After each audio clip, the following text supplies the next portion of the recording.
Essential drug company লিমিটেডের ব্যবস্থাপনা পরিচালক আব্দুস সামাদ মৃধার বিরুদ্ধে অনিয়ম ও দুর্নীতির একাধিক অভিযোগ উঠেছে। অভিযোগপত্র ইতোমধ্যে স্বাস্থ্য ও পরিবার কল্যাণ মন্ত্রণালয়ে জমা পড়েছে। পাশাপাশি বিভিন্ন গণমাধ্যমে উঠে এসেছে একাধিক অনিয়ম ও দুর্নীতির চিত্র। অভিযোগপত্রে উল্লেখ করা হয়েছে ২০২৫ সালের ১ জানুয়ারি প্রতিষ্ঠানটি যোগদানের পর থেকে আব্দুস সামাদ মৃধা একের পর এক দুর্নীতি ও ক্ষমতার অপব্যবহারে জড়িয়ে পড়েন। নিয়োগ বাণিজ্যের অভিযোগও সবচেয়ে গুরুতর।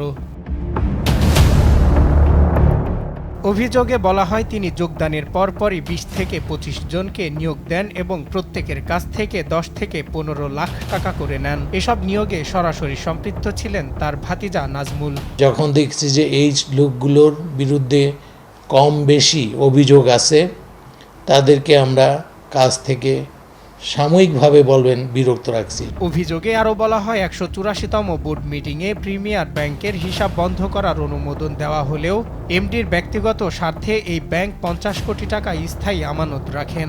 অভিযোগ পক্ষের দাবি কমিশনের লোভেই তিনি এই সিদ্ধান্ত নেন। এছাড়া আত্মীয় প্রীতির অভিযোগও পাওয়া যায় তার বিরুদ্ধে।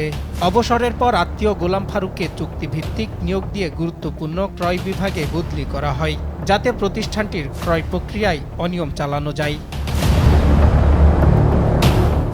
অভিযোগপত্রে আরও উল্লেখ রয়েছে, নির্দিষ্ট কমিটির অনুমোদন ছাড়াই ৫০ জনকে পদোন্নতি দেওয়া হয়েছে টাকার বিনিময়ে।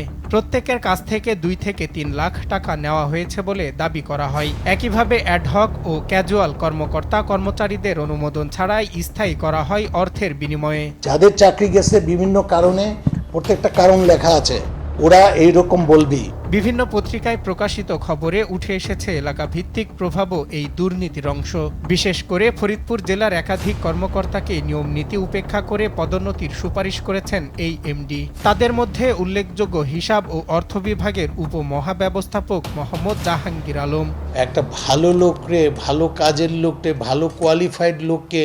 অভিযোগে আরও বলা হয় কিছু রাজনৈতিক প্রভাবশালী ব্যক্তি এবং দেশের কয়েকটি নামকরা ওষুধ কোম্পানির সঙ্গে যোগসাজশ রয়েছে এমডির। এসব প্রতিষ্ঠান থেকে মাসিক কোটি টাকা কমিশন নেওয়া হয়, যা ভাগাভাগি করা হয় ভেতরের কয়েকজন প্রভাবশালী কর্মকর্তার সঙ্গে। নিউজ ডেস্ক, দেশ টিভি।